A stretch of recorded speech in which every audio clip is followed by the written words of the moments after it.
Hello everyone! So, we're done na po sa 10th chapter po tayo na binasa. So, dito po, no, kasi pinopost ko din po to sa YouTube channel ko po dun sa Jeremy Salcedo. So, by the way po, Bible reading live po ko sa Facebook and Teach with Love po yung page na yon. So, you can also if you want to be with me every time po na magba-Bible reading po tayo. Sabay po tayong mag-read ng Word of God, no? So, this is my highlight sa Exodus chapter 20, verse 20 hanggang 21. So dito po kasi nagkaroon po ng pagbababa po ng mga kautusan, no, ni Lord kay Moses. So dahil po sa pamamagitan po ng dagundong at kulog at tunog ng trompeta, kidlat po, usok sa bundok. Doon po, no, natakot po yung mga taga-Israelita o mga Israelita. Kaya lang po sabi ni Moises, "Huwag kayong matakot," sabi niya, "sapagkat sinusubok lang kayo ng Diyos." So, iba yung takot dun sa pangyayari kaysa dun sa takot sa mismong dapat katakutan.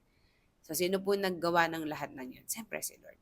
Sabi niya po, dito sa verse 20, chapter 20, verse 20, sinabi sa kanila ni Moises, "Huwag kayong matakot, sapagkat sinusubok lang kayo ng Diyos, nais lang niyang magkaroon kayo ng takot sa Kanya, sapagkat ayaw niya kayong magkasala."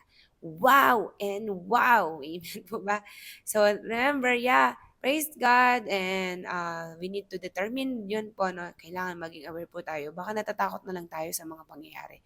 Hindi pala tayo natatakot sa dapat nating katakutan, which is si Lord.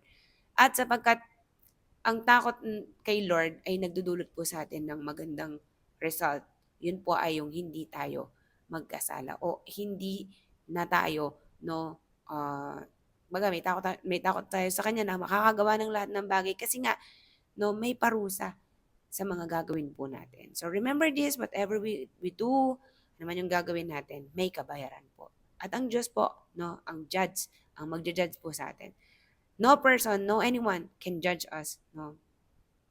That's why our prayer po ay yung talagang genuine fear, no, kay Lord. Lahat po tayo magkaroon ng ganun kasi maunawaan po natin na pag siya yung kinatakutan po natin sa buhay natin, magpuproduce po yun ng pagbabantay mo talaga intentionally sa sarili mo na hindi gawin yung hindi niya nais. Amen? So, that's why you have the eagerness to pray, eagerness always to yield your life to Him, our life to Him, and also understand His word and His law. So, dito po may mga kautusan. Praise God po, no? Pinagkaloob ng Lord ang mga kautusang ito para malaman po natin.